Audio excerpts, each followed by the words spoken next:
예, 다음 대통령 선거가 오늘로 꼭 113일 남았습니다. 모든 선거가 그렇습니다만 이번 선거는 특히 하루가 멀다 하고 쟁점과 이슈가 쏟아지고 있습니다. 그래서 여당팀과 야당팀의 취재를 지휘하는 현장 반장을 스튜디오로 불러서 돌아가는 이야기를 깊숙이 들어보는 대선 설명서 서반장, 김반장 코너를 마련했습니다.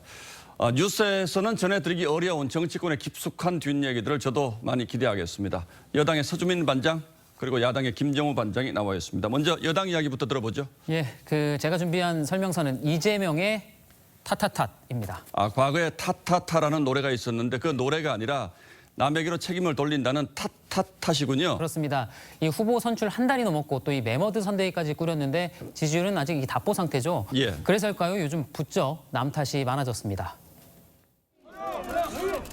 언론 환경이 매우 나빠서 우리는 잘못한 것이 없어도 따뜻한 방안의 책상에서 정책 결정을 하는 것이 좀 깊이 반성할 필요가 있겠다는, 제가 느끼기로는 기민함이 좀 부족하지 않느냐. 이 윤석열 후보 일가에 대한 수사가 또 최근에 미진하다면서 검찰 탓을 하기도 했습니다. 근데 사실 국민의힘에서는 대장동 의혹에 대한 특검 여론이 지금 70%를 육박하는 데다가 지지율도 좀 밀리니까 여당이 주변 탓을 하면서 시선을 돌리려는 거 아니냐 이렇게 의심을 하고 있습니다. 그래서 대장동 의혹 때는 뭐 국민의힘 게이트다 이렇게 내내 야당 탓을 하더니 언제까지 남 탓만 할 거냐 이런 공격 포인트도 있고요. 근데 제가 생각하기로는 이재명 후보가 선거를 워낙 잘하는 사람인데 이게 단순한 남 탓이 아니라 네. 숨은 선거 전략일 수도 있지 않겠습니까? 그렇습니다. 이 관료 또 검찰, 언론을 기득권 세력으로 몰면서 개혁적 후보다라는 이미지를 좀 부각시키려는 전략으로 보입니다. 예. 이 프레임대로라면 이 자신의 공약이나 이 정책에 반대하거나 또 비판적인 기재부, 이 언론들은 이 모두 기득권을 지키려는 수구 세력이 되는 것이죠. 이 후보가 90%가 혜택을 보는 국토보유세 도입에 반대한다는 거는 이 바보짓이라면서 누가 반대하는지 한번 유심히 살펴보십시오. 라고 한 것도 같은 맥락으로 볼 수 있겠습니다. 그런데 전략은 전략이고 과연 국민들이 그걸 실제로 받아들이겠냐 네. 이런 부분도 또 중요한 게 아닐까 싶은데요. 네, 물론입니다. 그런 점에서 민주당의 싱크탱크인 민주연구원 부원장이 최근 지지율 격차 이유를 분석한 글이 꽤 의미심장합니다. 김 반장은 이재명 후보의 강점 혹은 뭐 장점 뭐라고 보십니까? 윤석열 후보가 항상 그 질문에 같은 답을 하고 있는데 네. 강한 추진력. 예, 아닙니까? 뭐 강한 추진력, 결국에는 다 행정력에서, 행정 경험에서 나오는 것이죠. 이 후보자가 윤석열 후보에 비해서 비교 우위로 내세울 수 있는 점도 바로 행정 경험입니다. 하지만 주 4일 근무제 발언, 또 국토보유세 신설, 또 미국 의원을 만나서 식민지와 분단의 책임을 물었던 이 사례 등은 이 행정 경험에서 나올 수 있는 안정감, 또 이 균형 감각을 부각시키기보다는 오히려 그 반대가 됐다라는 게 아까 말씀드렸던 최병천 부원장의 분석입니다. 이른바 매운맛 버전의 좌파 정책들 이라고 규정하면서 지지층에만 호소하려 하고 있다라는 겁니다. 그러니까 지금 지지율이 답보 상태인 책임을 남 탓으로 돌리면서 네. 자기 지지층을 결집시키려 한다. 이제 이런 전략인 것 같은데 이거 잘못됐다 이런 지적이 당 내에서 나오는 게 좀 흥미롭긴 하군요. 예, 그렇습니다. 이 당의 한 의원은 최근 논란이 된 이 후보의 발언 상당수가 이 캠프와 조율된 게 아니라 이 후보의 개인기라면서 예. 후보 자신이 바뀌지 않으면 지지율 반전도 기대하기 어려울 것이라고 진단을 했습니다. 이 자신의 과오는 좀 잘 잊어버리고 남의 잘못만 잘 기억하는 것, 뭐 저희가 뭐 부부싸움 할 때도 사실 흔히 있는 일인데요. 아니 왜 절 쳐다보세요? 저는 아닙니다. 근데. 예, 뭐 사람마다 다른 거니까요. 어쨌든 결국 국민들이 이런 모습을 어떻게 평가할 것인지가 이번 대선의 관전 포인트 가운데 하나일 겁니다. 예, 좋습니다.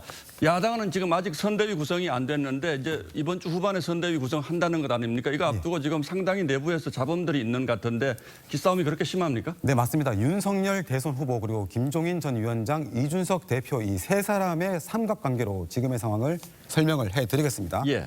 먼저 어제 하루 동안 있었던 상반된 두 장면 먼저 보시겠습니다. 공개 발언이 없습니다. 드릴 말씀 없습니다. 드릴 말씀 없습니다. 드릴 말씀 없습니다. 비대위원장님 악수 한 번만 부탁드립니다. 대표님하고 후보님하고 둘이.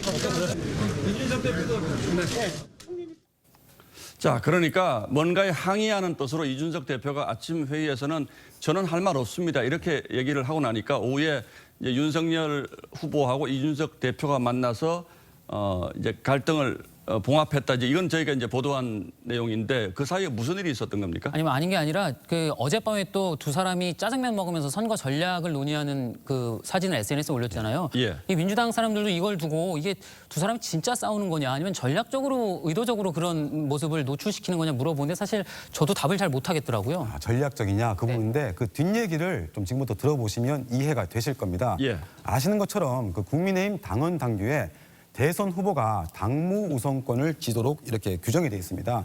그러니까 대선 후보가 사실상 당을 대표하는 지위와 권한을 갖게 됩니다. 그런데 당 사무총장을 교체하는 문제를 두고 이준석 대표가 불만을 표출하면서 잡음이 난 겁니다.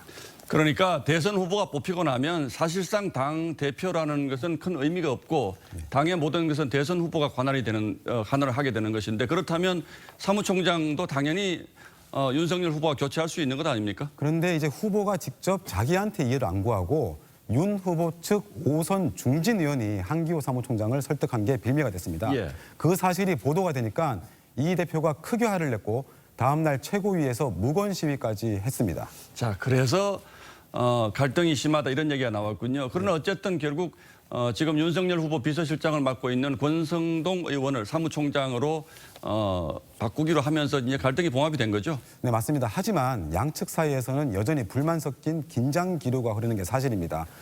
이 대표가 후보 선출 이후에 2030 탈당자가 많았다고 스스로 폭로한 것도 갈등을 불러왔는데 예. 윤 후보 측은 이 대표가 2030 지지를 명분으로 대선에서의 주도권을 잃지 않으려 한다 이렇게 보고 있습니다. 그리고 이 대표는 이 대표대로 측근들을 내세워서 중요한 당무를 좌지우지하려고 한다면서 역시 불만을 보이고 있습니다.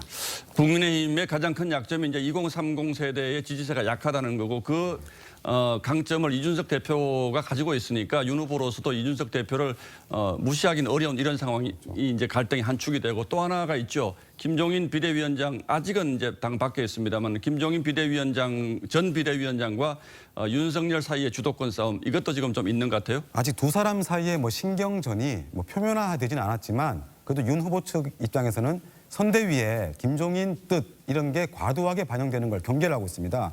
자칫 후보가 아니라 김 전 위원장에게 힘이 쏠릴 수 있다. 이런 이유 때문인데요. 예. 하지만 현재까지는 김 전 위원장과 원만하게 조율이 되고 있는 걸로 보입니다. 아니, 그것도 또 뭐 겉으로는 원만해 보여도 또 얼마 못 가서 또 싸우고 이런 모습도 노출되고 그러는 거 아닙니까? 하긴 맞는 얘기긴 한데 그 권성동 의원이 만약에 당 사무총장으로 이제 옮기게 되면 후보 비서실장 자리가 공석이 됩니다.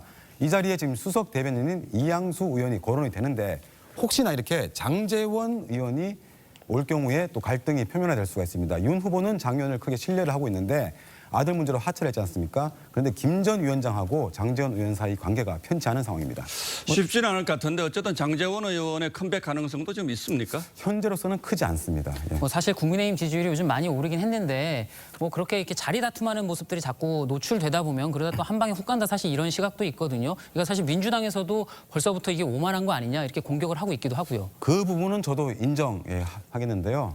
과연 잘해서 야당 지지율이 오른 거냐 이 부분에선 시청자분들도 생각이 다양하실 겁니다.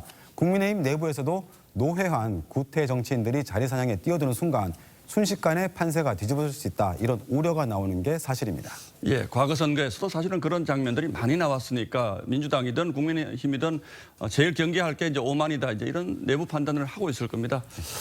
예, 오늘 첫날이었는데 두 반장 많은 거 준비해서 잘 들었습니다. 수고했습니다.